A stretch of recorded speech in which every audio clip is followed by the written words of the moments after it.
Hello and welcome to the 5th episode of The Reign of the Beans. I'm just joking around.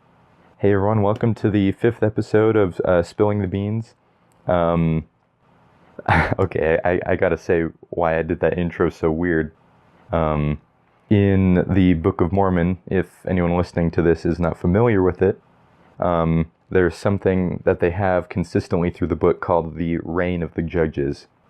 It's kind of like the system of government they had in the book, and they refer to like it was this year, it was like the 35th year of the reign of the judges or whatever, like when they had started having judges rather than kings. I don't know, you kind of have to read to understand, but I was at one point in the Book of Mormon, I can't remember if it's just one instance or if there's several instances, but the judges become corrupt, and I always pictured like these sniveling wretches with like getting their hands together and just being like, who can we make their life miserable today? You know? So I always visualize them kind of like that. But anyway, yes, today today's going to be a little more of a kind of serious, a little more serious episode, just because I really felt like it'd be good to talk about a lot of the struggles I have to endure regarding mental illness. As I've said before, I struggle with anxiety and ADD, which I discovered recently, and depression.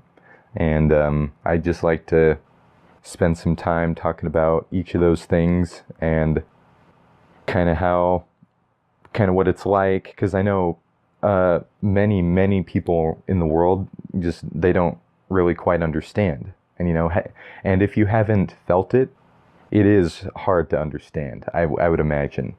So I think it'd be cool to kind of just express my feelings on kind of what it's like to experience these things and kind of like what I do to overcome it.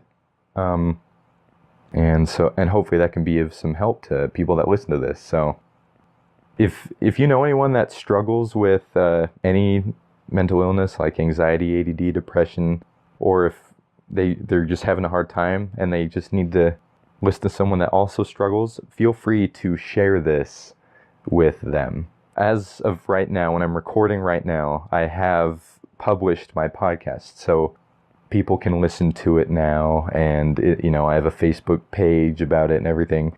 And so, yeah, so it's available now to be shared with people. So yeah, if you feel like anyone could benefit from listening to this, please share it. Not solely just to like advertise my podcast, but sincerely to help them. If this could help somebody, that would be incredible, because I have a hard time with a lot of these things. It's really, really difficult. And so if I can help even just one person via this podcast, my goal is complete. And so anyway, first thing I want to talk about is anxiety. Now, a lot of people experience anxiety in many aspects of their life. Just like maybe if you have to speak in church, that can give you anxiety, or public speaking in general, just like getting up in front of people and speaking. It's difficult for a lot of people and it can be scary. Or like they're faced with a situation that they don't really know how to deal with. You can experience a lot of anxiety that way, But the kind of anxiety I experience most of the time is not based on events, but just rather my mind chooses to be anxious about things. Now, I'm pretty anxious in general already, just like about everything a little bit. For example, this morning I couldn't figure out what I wanted to do with my day first, whether I wanted to record this podcast or if I wanted to massage my brain. That means play video games.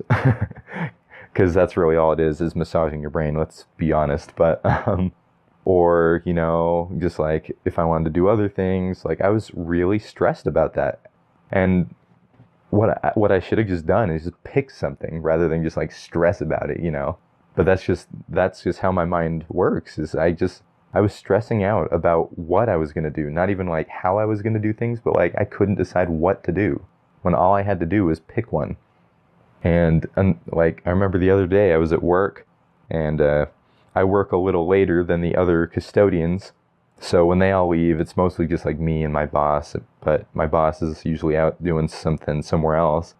And I have my list of things I need to do. So when I'm by myself, I listen to music, just so it helps me be able to focus and kind of enjoy work more.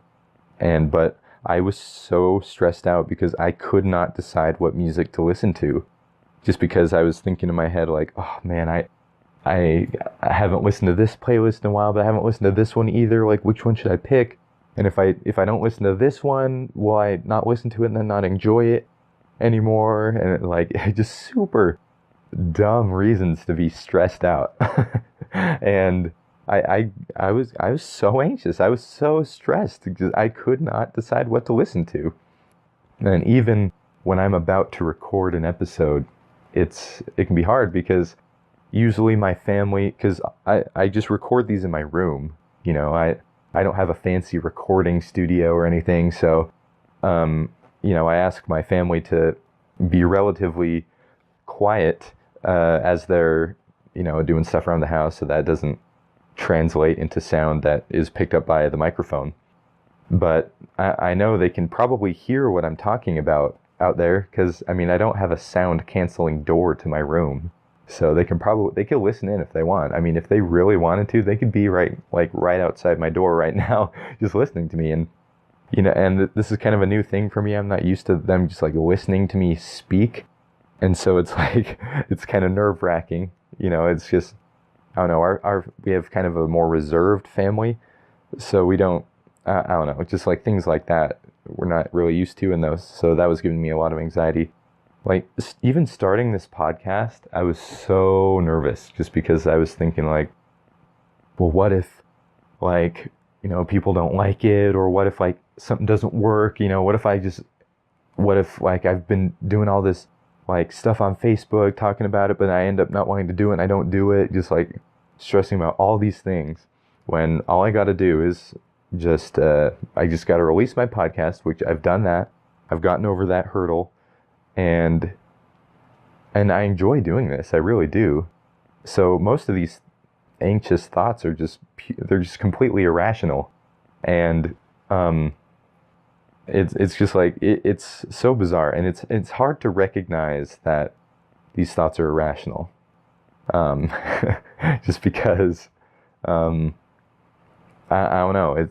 Because you're stressing about it. Your brain is in the mindset of like, this is a legitimate thing that will stress me out. So it's hard to reverse that and be like, wait, this shouldn't be hard. This shouldn't stress me out any. It's just like every aspect of your life is kind of affected by this. It's quite bizarre. Even sometimes I'm in the car, I'm driving out, and if there's a lot of traffic, I get super stressed out because like, oh man, this would be so much easier if the roads were just open and, you know, I wouldn't have to worry about any other drivers. Okay, hold on a second. Okay, that crinkling you heard, that is a picture of He-Man that I just have on my wall, and my head kept brushing up against it, so I'm like, I'm getting rid of this. But anyway, what was I saying? Oh yeah. So it's just like, I just worry about everything. And like, oh man, I mean, it's hard to, when you go on dates at first, it's hard to like call the person, you know, because it's like, what if they don't want to go? Or like, you know, what if I'm awkward? Things like that. I think it's pretty common to like stress about that. But even now, I've been doing this for a while.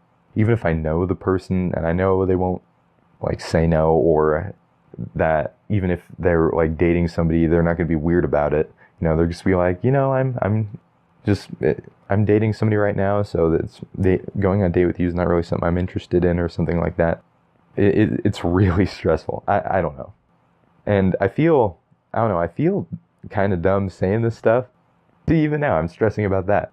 Just like a lot of these things that I worry about, I know people worry about on a regular basis, but seriously, like every aspect of my life is affected by this. It's really quite bizarre. And sometimes I'll be stressing about something for so long, my brain will just be like shutting down, and my brain will just stop working. I'll become super exhausted, and I cannot think straight. It's like all I did yesterday was post on Facebook that my podcast had been released, so now people can listen to it, and I was exhausted. All I was doing was creating the post, and I was so tired just because I was so stressed out about it. And it's weird because my personality is I'm a very chill person. You know, I rarely jump up and down for joy if something excited happens. Like, I'm really excited inside, but it's not very explicit. And so I feel like in an actual time of crisis, I wouldn't stress out too much over that. I'm usually pretty calm in situations like that, to be honest. But yeah, I don't know, just these little anxieties about everything and certain things. I don't know, just like it's hard to explain, but it really does. It just I saw this video on Facebook about like this lady who was like, it was her doing stuff around the house or like just in her daily life, and then it was like this alter ego, like this inner demon type thing that was, I think it represented like either like depression or anxiety or something, and it was just telling her all these irrational thoughts, and then you see like her normal self be like, oh yeah, you're right, just like totally believing this like demon. And that's kind of how it is, you know. It's like there's you, and then there's this anxious you that kind of tells you these thoughts and convinces you of them. It's really quite bizarre. I mean, my mom and her family have a long history of like anxiety and depression, and I'm sure that's where I get it from. And looking back, like I didn't really acknowledge any of this kind of stuff until maybe my junior year in high school. But looking back on my life, I was the most anxious kid ever.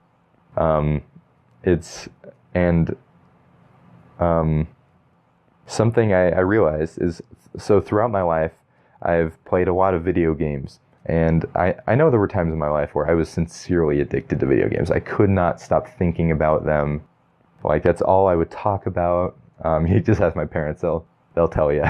But now I realize now that like playing video games, they're really fun, but they're also like a defense mechanism if I'm ever stressed out, because it's something I can take my mind off of.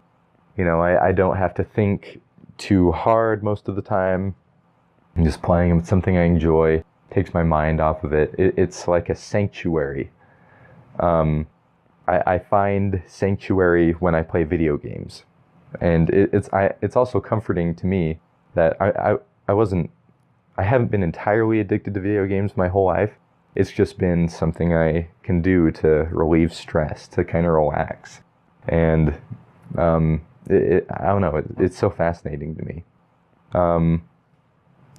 Sometimes I feel really inadequate, and I stress out about that. Like, will I be able to like keep working? Like, there have been times where I've almost quit my job just because I got so stressed out. I just felt like I couldn't do it, even though I've been doing it. You know, I'm perfectly fine. I've had plenty of experience as a custodian, you know, but I just feel like I can't do it. I just get so stressed out about it, and I almost quit my job. But luckily, my parents, who, when I'm feeling stressed, they can think rationally and tell me, hey, look, the thoughts you're having, they'll go away. You know, you'll feel back to normal again, and you'll be able to keep working. It'll be okay. And yeah, basically, you just kind of have to endure through those weird mental whirlwinds, and then once you're through, you know, once the storm has passed, you can think clearly again. You're like, oh man, I don't even know why I was so stressed. Of course I can do this. Another thing is I'll get these panic attacks sometimes. Not very often, thankfully, but I'll just get so anxious about every aspect of my life. Like what am I going to do for school? Like, am I even going to be able to get married? Like, who wants to marry somebody that's anxious and has ADD and depression, which, that's an insult to anyone that has those things, because there's plenty of people that experience these things that are married, Like my mom, she experiences anxiety and depression, and she's still having a happy marriage with my dad, And so obviously that's not true, but just like I get super anxious and like I can't, like everything gives me anxiety. I don't know how to explain it. I get so jittery, like I can't stop moving. It is insane. Luckily, it doesn't happen that often though. And I guess there's one other aspect of anxiety I wanted to talk about, which I don't know how common it is, but everybody's heard of PTSD, post-traumatic stress disorder, where, you go through something traumatic, and then things that remind you of that event or things like that, they can cause you to have like these panic attacks. And fortunately for me, I haven't really been through anything very traumatic. So when I was serving my mission in Tokyo, and while I was in the missionary training center in Provo, Utah, it was very difficult. I was just learning about myself, these things about depression and anxiety, and it was really hard to be away from home, and because I'm with all the things I love were at home, and I'm in these new situations, I have to meet all these new people. I'm just working all the time, and typically missionaries don't have to come home for things like this. Sometimes they do. I know me, and I know I have a bunch of other friends that kind of had similar experiences as me. They had to come home, and so, and I'm okay. I had no regrets for serving a mission. It was one of the best experiences ever, but also no regrets for coming home, because it's definitely what I needed to do.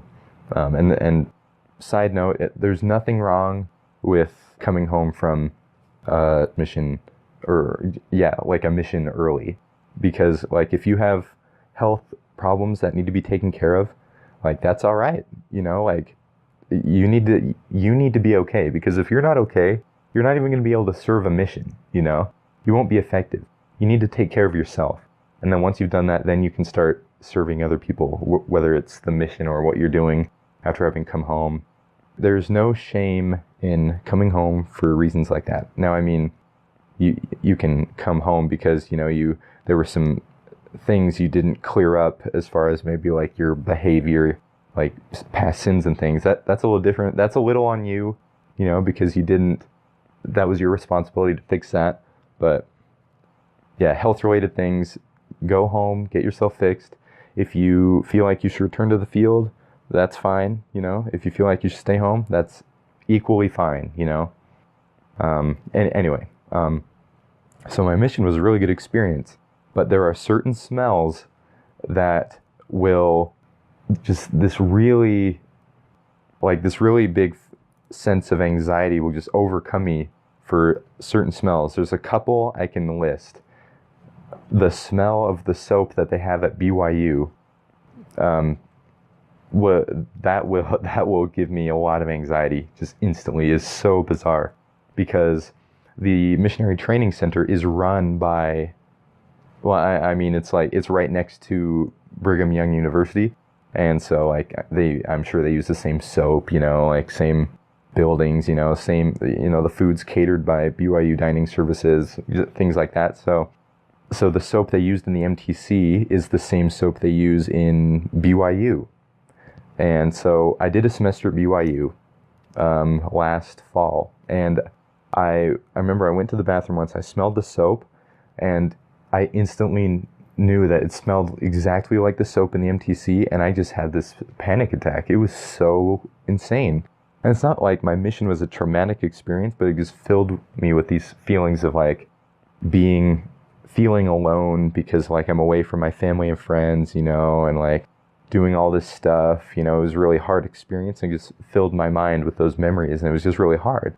And I had a lot of really good experiences too. It's just for some reason my brain autopilots to those difficult and little negative experiences. And same, there's a certain scent of deodorant that I had when I was in the MTC, and if I go to the store and smell it, without fail, I will get really anxious. It's the most bizarre thing ever. I don't know how else to explain it. It's just, yeah. So, yeah, anxiety it's a real thing, and it's a lot more common than people would think, because I've been told multiple times that like, wow, you struggle with these things? I never would have guessed. Like, you seem like the most relaxed, calm person ever. You look like you have your life together. You're always so happy, and and I feel like that's true.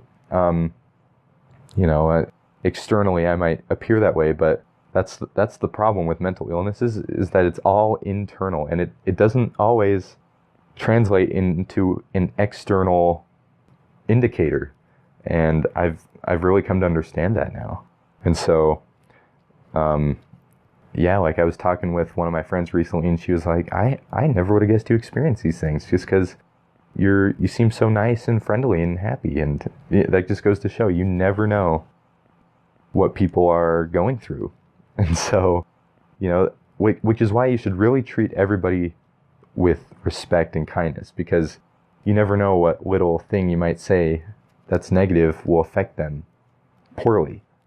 Does that make sense? Like, you should always do something that will benefit somebody, just because you never know.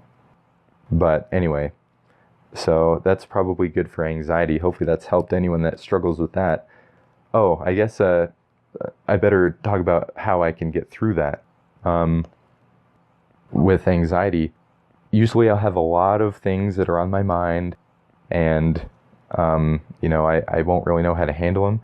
So if I can just talk to somebody about it, just, spill the beans, as they say. Well, as I say, I don't think they really say that anymore. Anyway, yeah, if you just talk to somebody, it helps a lot for a lot of reasons, because it helps to feel listened to. I went over and hung out with one of my friends. She's an incredible person, and she didn't have too much to say about what I was going through, because she doesn't experience a lot of the things I experience, so she doesn't really know how to help. But that was okay, because all I was doing was talking to her about it, and it made me feel better, because I guess I was able to hear myself, hear my thoughts. And sometimes after having heard yourself talk about all the reasons you're anxious about something, it's then that you can translate, or your mind can decipher like what's rational and what's not. And they'll tell you like, well, you don't need to worry about these things. And you think to yourself, that's true, actually. Why am I worrying about it? I don't know why it's then that you can distinguish what's like a logical thing to worry about and what's not. But yeah, just talking to somebody helps a ton. I forgot where I was going. I started a list, but I'm just gonna start over. It helps to hear yourself talk. B, it feels good to just be listened to. Feel like somebody's like not just hearing you, but like sincerely listening. It helps to know that somebody cares. It really makes all the difference. And C, sometimes they will have advice that will help you. Sometimes they will be able to tell you something that'll help.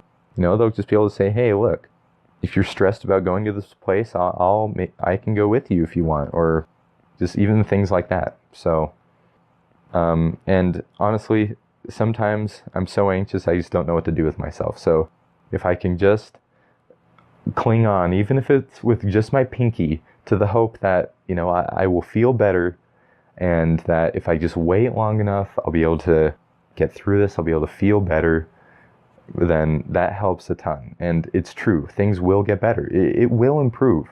So there's that. I guess now I will talk about ADD. So this is kind of a funny mental disorder, in my opinion. I mean, I don't mean to belittle anybody that goes through it. It's definitely not the most fun thing at times. It's definitely it's difficult. So I don't mean to belittle anybody's struggles, but I personally find it hilarious in myself because, pretty much everyone knows what ADD is, attention deficit disorder. It's where basically sometimes you just cannot focus, like your brain is all over the place.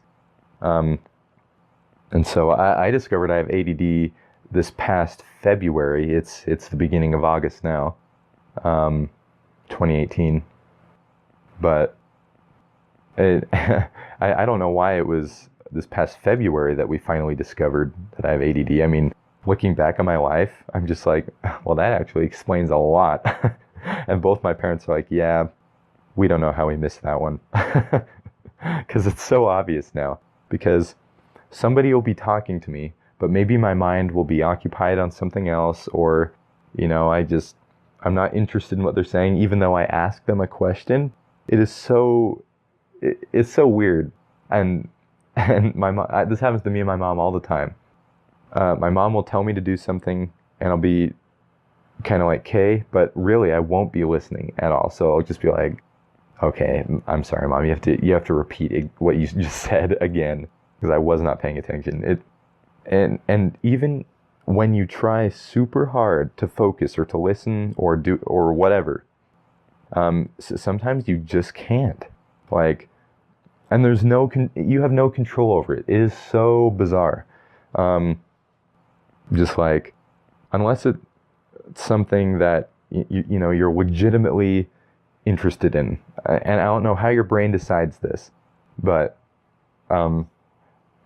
because when I did a semester at BYU, I really wanted to do well in class. I really wanted to be able to focus and do my assignments and things, just because, I wanted to lead up to something better. I wanted to achieve a goal, a career that, could help me later in life. That's something I wanted to do.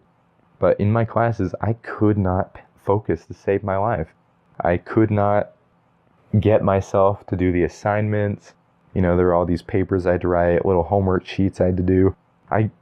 That's another thing with ADD, is that your motivation to do something, like to do things, decreases. Just like in pretty much everything except those things that like you really want to do. And again, I don't know how your brain decides what you want to do and don't want to do, but I could not do my assignments, and I pretty much flunked every class just because I just couldn't do the work. I couldn't pay attention in class. I wasn't learning anything. And and like reading is the worst. Luckily, I've been blessed. I really believe that I've been blessed by God to be able to read, the Bible and the Book of Mormon without too much trouble. I've made many promises with the Lord in my prayers. I've said, all right, Heavenly Father, I know taking away this entire infirmity is probably not going to happen, and that's all right. I'll learn to grow from it, but just please help me to be able to read the scriptures, because I know that my life can be blessed that way, and that's one of the commandments, is to study the words of the prophets. And so if you can help me do that, that's all I ask. I don't need to be able to read Harry Potter or whatnot, the Michael Vey series, which, man, I need to finish that. But I said, just look, please help me read the scriptures, and that's all I ask. And fortunately, I've been blessed to be able to, for the most part, pay attention to the scriptures. It's still not the easiest thing, but I definitely have felt the blessings from reading the scriptures. And I'm grateful for that. But yeah, reading is the worst. I cannot pay attention. Even sometimes when I'm watching Star Wars, and at the very beginning, it has the yellow credits, talking about last we saw our heroes, like things like that. Like sometimes I cannot read it, except for maybe like opening night. Like I remember on The Last Jedi I saw it. I was able to read it just because I was so fixated on what it was saying. But yeah, reading's really difficult.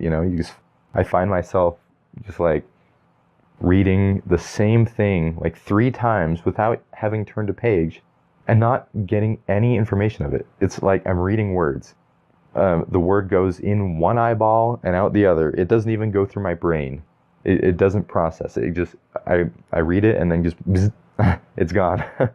And so, and sometimes if somebody's talking to me, I'm not paying attention. It's not because I don't want to I don't want to listen to them. I cannot focus. I can't control it. And so I'll just say, sorry, can you say that again? I wasn't paying attention. I can't help it. And so it's I think it's really funny, but it does make things very difficult.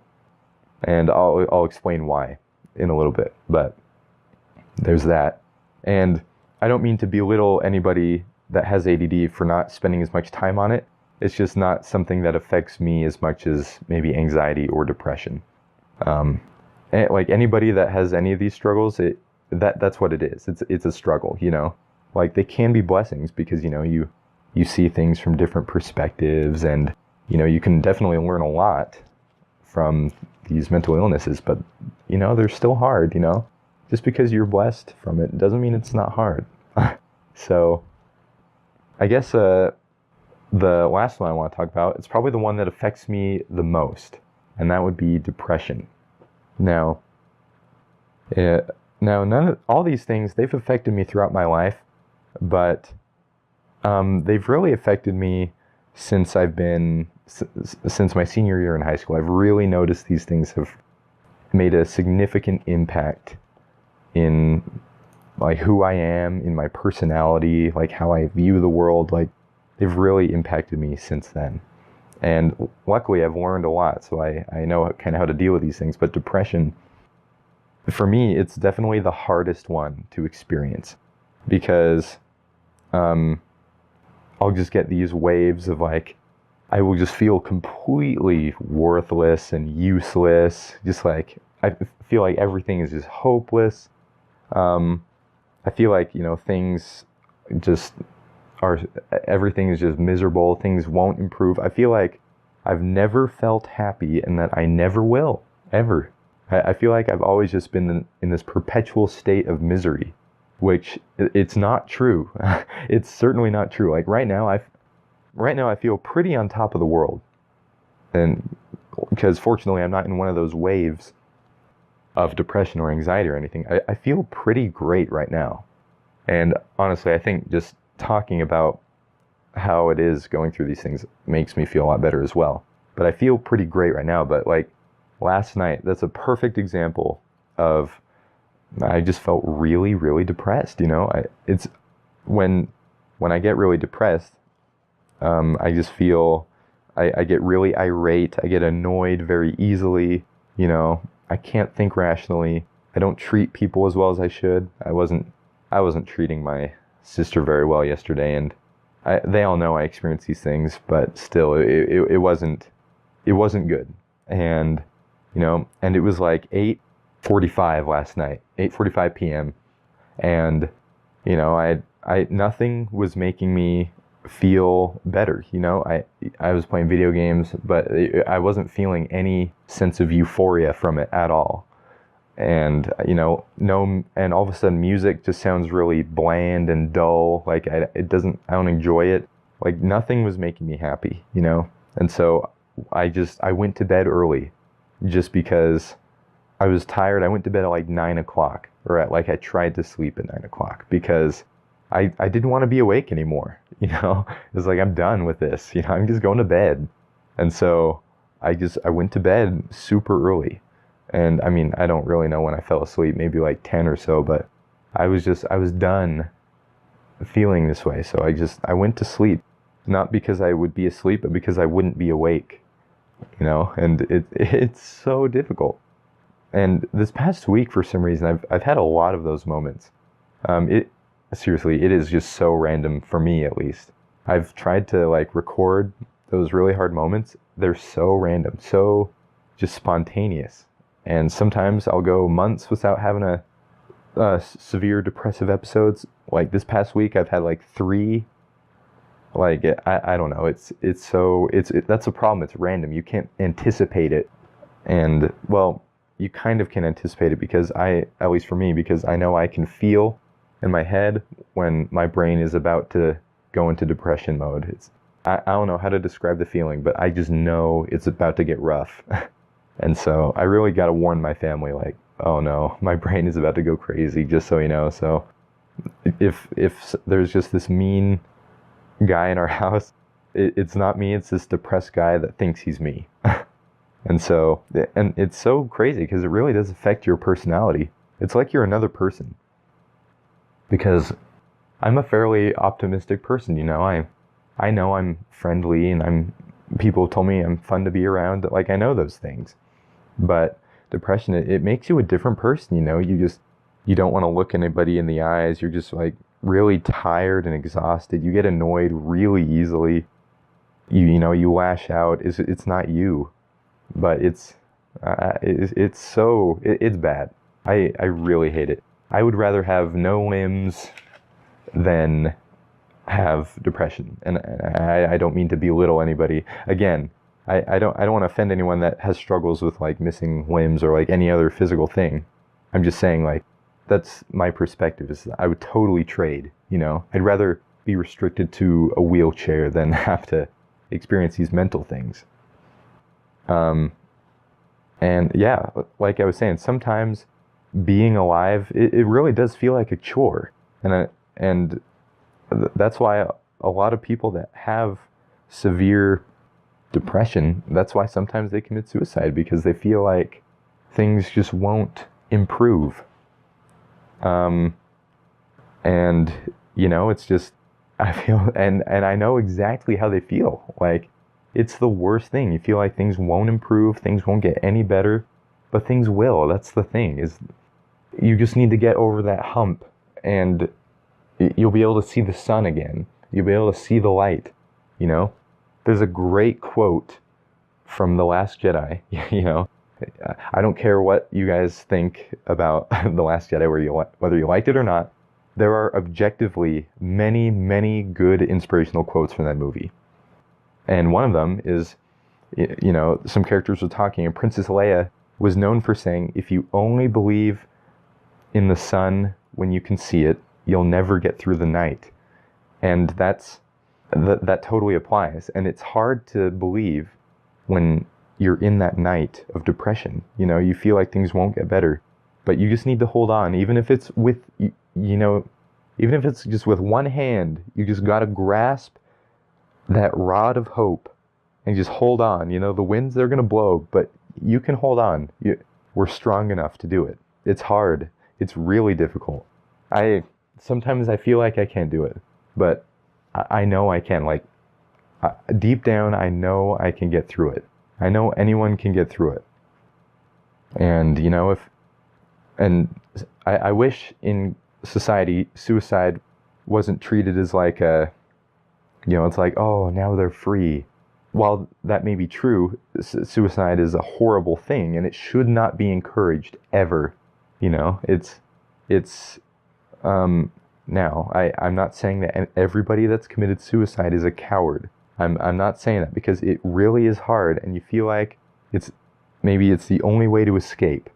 You know, I've never, how do I say this? Like, I've never planned on committing suicide. I've never planned it, you know, I've never, like, made a plan to do it. You know, I've honestly, there have been moments in my life where I thought, you know, that doesn't sound so bad, to be honest. Just because, you know, life stinks right now. I feel like nothing's going to get better. I feel like it's the only way to get peace. But fortunately, I think there's really only a few things that are keeping me from doing that. And I mean, I'm at a point now where I can see in any state of mind that is not the answer. That's not what I want to do.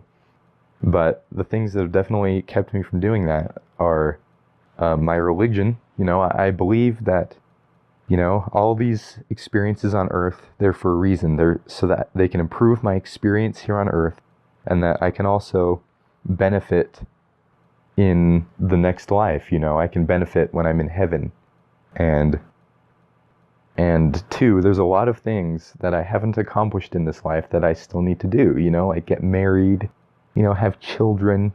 That's something I want to do more than anything else, is I want to get married and have children. I don't care what my job is. I don't care if I get cancer. Nothing matters. I want to have kids. I want to be able to raise them well and have an incredible family. And that's definitely something that keeps me from, killing myself, just because that's something I want to do, And I know there's a lot of people that love me, Sometimes when you're depressed, you just feel like nobody loves you. Nobody thinks you're cool. Everyone just thinks you're a burden. That's not true. That's what you think. You think that everybody doesn't love you. You think that everyone just thinks you're a leech on their lives. That's not true at all. It's not true. And luckily, I'm in a rational state of mind right now, so I can say that. I know it's true. But it's really hard to accept these things when you're in those phases of just complete and utter depression. And yeah, and so I'd be leaving them. They'd be devastated if I all of a sudden decide to commit suicide. I'm never going to do that. There have been times in my life where I was dangerously close. I haven't really admitted it to anyone. This is really one of the first times I've come out and said, hey, look, yeah, I struggled with this. I never planned on doing it, but the thought wasn't foreign, But I know now, I'm not going to do that. That's not at all an option, ever. Never going to do that. And so there's a lot of self-deprecating thoughts that your mind is just filled with. Oh man, I'm the worst. No one thinks I'm cool. I'm not good for anything. That's not true. That's not true at all. There is always somebody that loves you. Always somebody that thinks you're important, and there's always a reason that you're important. Always. Everybody is important. No matter what they've done, everybody is important. Now, I'm not saying I condone bad actions. Obviously, if people do bad things, that's not okay. But nobody should commit suicide ever. It's wrong. It's not a good thing. And that's coming from somebody that's, sometimes life stinks and it feels like it won't get better and that it's never been good and that maybe it's the only way that things will get better. But things will get better. Things will improve. It's worth sticking around. There's a lot of people in the earth. The world is a hard place. Sometimes people aren't very nice. Sometimes people, send messages that are weird. Like if you're not pretty, then you're not worth anything. Like weird messages like that. That's not true. There's always people that are willing to help. Whether it's people on the suicide prevention hotline or counselors that want to help you.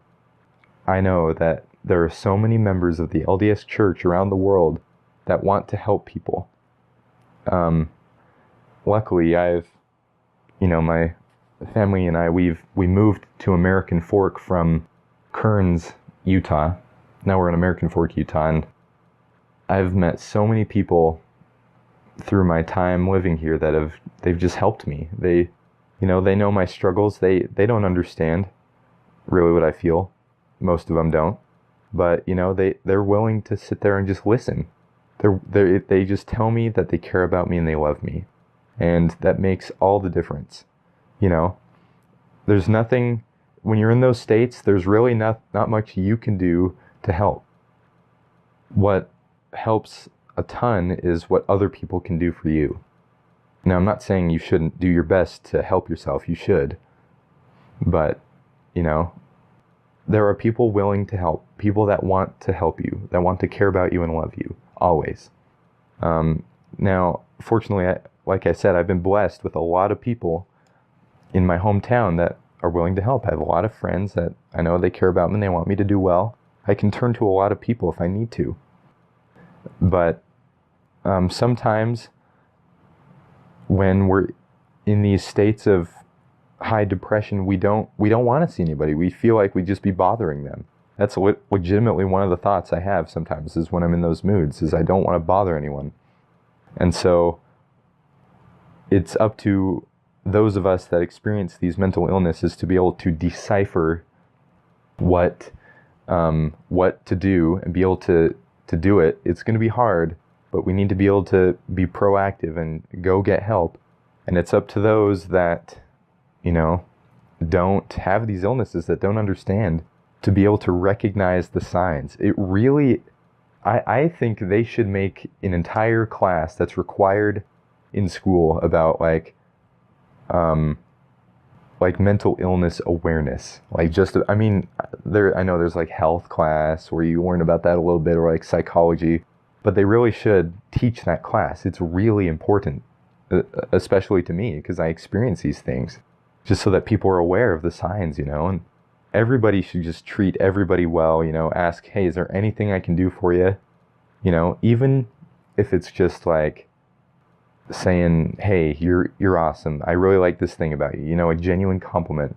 Just things like that will help. I think they should make a class for that in the school district, like mental health awareness or something like that, just to be able to teach people how to properly treat other people.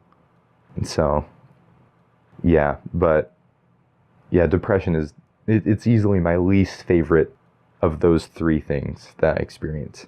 And all of them, and they can really they can clash with each other and make things really hard. Like depression, it also decreases motivation to do things.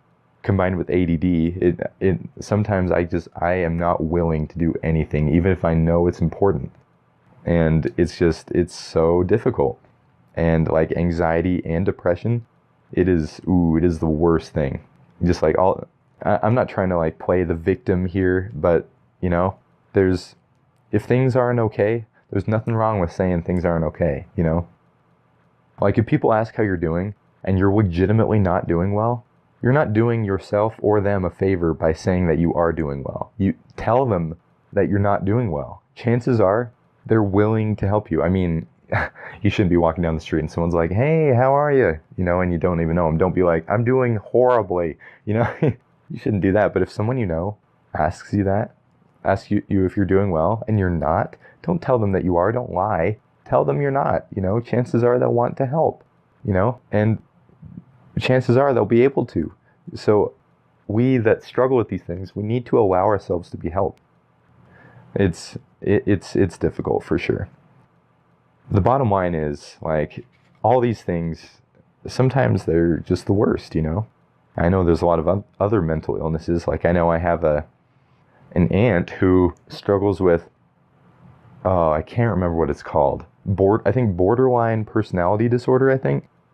I don't know too much about that, but I know it's a big struggle for her, and I don't understand too much about that. I would like to read about that and learn more about it, but and there's plenty of other things like extreme OCD. I mean, I'm a little OCD, but it doesn't like severely affect my life like it does some people. Like I've heard crazy stories of like people that feel like they need to wash their hand like every 10 minutes and their hands are just worn out and just raw because they've been doing that so much. And that's when it really affects your life in a negative way.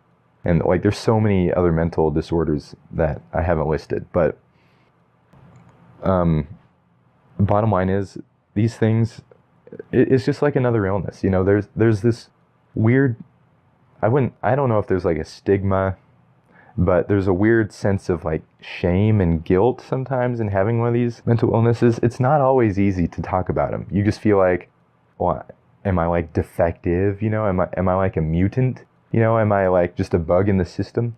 Just because like there's something wrong with me? It's like, well, it's not uncommon to have like something like have a body that's not 100%, Like, there's, whether it's like a physical ailment, like I was talking to one of my friend's dads who has multiple sclerosis, and he says, yeah, I used to be able to get up and, walk around, do all these things, and now I'm confined to this wheelchair, and it's really difficult to watch other people do things like that I used to be able to do. That's what he was telling me. Or like, maybe even just like an allergy. Here's something I've learned, is that Don't ever compare your struggles to someone else's, because you'll always feel inferior, unless you don't. But if you do, you shouldn't, because your struggles are your struggles, and if you struggle with it, then it's something you struggle with, and it's hard for you. Maybe if somebody had that same struggle, they could deal with it better. Maybe they couldn't. That's irrelevant, because you have your own personal trials, and that's something you have to get through, you know? So never feel bad about something that you struggle with. Even if you feel like, you know, you don't really struggle with any mental disorders or any physical ailment, or you don't have any family problems or anything. You know, anything that you struggle with, that's something in your life you have to get through. No matter how big or small it seems, you know, that's part of your life. You have to overcome it. Now, I'm not saying you should complain about everything. You shouldn't, you know. You should try and help others with their problems, but if you have a problem, it's your problem. Because it's a problem, and you need to overcome it, you know. Everyone has their own trials, so never compare yourself to other people, ever, really. The only person you should compare yourself to is Jesus Christ, and you should only compare yourself to him in the way that you want to become like him. You want to see him and see how you can improve. That's for all you people that believe in Jesus Christ. And even those of you that don't, you should really learn more about him. He's really the greatest person ever to walk the earth. Anyway. Yeah, I think that's about it. Yeah, again, if any of you guys listening to this know anyone that struggles with these things, and they just need to hear someone else's perspective that struggles with these things, feel free to share it with them. You know, I feel like I really do struggle with these things. They really are difficult. It's not, I can tell it's not blatantly obvious in my tone, just because I'm in a really good mood right now. I'm not struggling with those particular things right now, but they happen all the time. I caught myself at a moment where I was motivated to record another episode, and I was motivated to talk about this. I was comfortable with it. And so, yes, I do struggle with it. It's really hard. I can relate to anyone that struggles with these things. And anyone that does, you can do it. Anybody that's struggling with anything in their life that's hard, you can do it. You can do hard things. Maybe you feel like you can't, but you really can. It's possible. I promise. Don't give up. Keep going. You know, things will improve. Like, things will always be good. Even if, like, you feel like things won't get better, there's someone watching out for you. I promise. There's always somebody watching. Somebody watching you and wanting you to succeed. So anyway, looks like I'm about out of time here, but anybody, yeah, anybody. Anyway, thanks for listening, and yes, again, I urge you guys, if you know anyone that struggles with these things, share this to them. It helps to be understood. Share this with them. Show it to them. And so that's all I ask from you guys. And so, oh, yep, even my phone was just like, the maximum recording time for segments is 60 minutes. Keep an eye on the clock. So yeah, I better turn it off now. But anyway, thanks again. And